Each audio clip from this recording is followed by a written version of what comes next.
Aam Aadmi party വീണ്ടും അധികാരത്തിലെത്തിയാൽ അരവിന്ദ് കെജ്രിവാളിന് മുഖ്യമന്ത്രിയാകാൻ കഴിയില്ല എന്നാണ് ബിജെപി പ്രചരിപ്പിക്കുന്നത്. ജാമ്യത്തിലിറങ്ങിയ ശേഷം രാജിവെച്ചയാൾ ഇനി വിധി വരാതെ എങ്ങനെ തിരികെ മുഖ്യമന്ത്രിയാകുമെന്നാണ് രാഷ്ട്രീയ എതിരാളികൾ ഉയർത്തുന്ന ചോദ്യം. लेकिन बात यह है कि भरोसा किसका है. फ्रीबीज देने की बात तो कर सकते हैं लोग. केजरीवाल जी ने तो कह दिया ना, पहले यही लोग केजरीवाल जी का मजाक उड़ाते थे, रेवड़ी रेवड़ी रेवड़ी.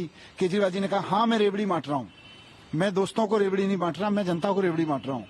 तो अब ये कह रहे हैं हम भी बांटेंगे, लेकिन अब सवाल है भरोसा कौन बांटेगा. जनता का भरोसा किस पे है?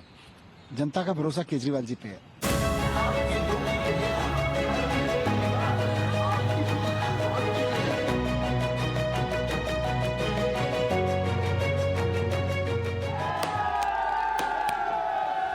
അതിഷി മർലേന സിംഗ് അല്ല, അരവിന്ദ് കെജ്രിവാൾ തന്നെയാകും അടുത്ത മുഖ്യമന്ത്രിയെന്ന് അടിവരയിട്ട് പറയുകയാണ് മുൻ ഉപമുഖ്യമന്ത്രി മനീഷ് സിസോദിയ.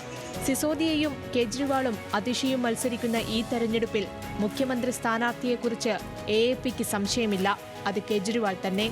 കെജ്രിവാളിന് ഇനി മുഖ്യമന്ത്രിയാകാൻ കഴിയില്ലെന്നാണ് BJP നേതാക്കൾ എല്ലാ യോഗങ്ങളിലും പ്രസംഗിക്കുന്നത്.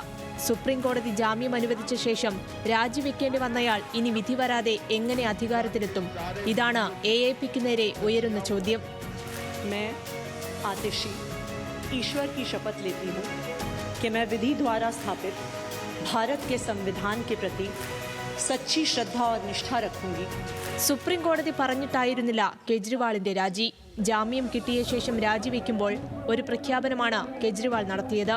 ഇനി ജനങ്ങൾ തെരഞ്ഞെടുത്താൽ മാത്രമേ മുഖ്യമന്ത്രിയാകൂ എന്നായിരുന്നു അത്.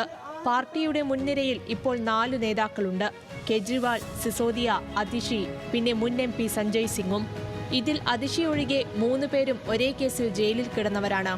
ഈ കേസിൽ ഇനിയും എന്തെങ്കിലും തിരിച്ചടി ഉണ്ടായാൽ അത് 3 പേരെയും ഒരുപോലെ ബാധിക്കും. ഈ സാഹചര്യത്തിലാണ് കെജ്രിവാളിനെ മുൻനിർത്തിയുള്ള പ്രചാരണം. 2013 കോൺഗ്രസ് പിന്തുണയോടെ ഭരണത്തിലേറിയ അരവിന്ദ് കെജ്രിവാൾ 49-ാം ദിവസം രാജിവെച്ചു. ലോക്പാൽ ബിൽ നടപ്പാക്കാൻ കോൺഗ്രസ് സമ്മതിക്കുന്നില്ല എന്നാരോപിച്ചുള്ള രാജി കെജ്രിവാളിന്റെ പ്രതിച്ഛായ വർദ്ധിപ്പിച്ചു. 2015 വർദ്ധിച്ച ഭൂരിപക്ഷത്തോടെ ഒറ്റയ്ക്ക് അധികാരത്തിലെത്തി. 2025 കെജ്രിവാൾ എന്ന ഒറ്റ നേതാവിനെ മുന്നിൽ നിർത്തി തന്നെയാണ് AAPയുടെ പ്രചാരണം.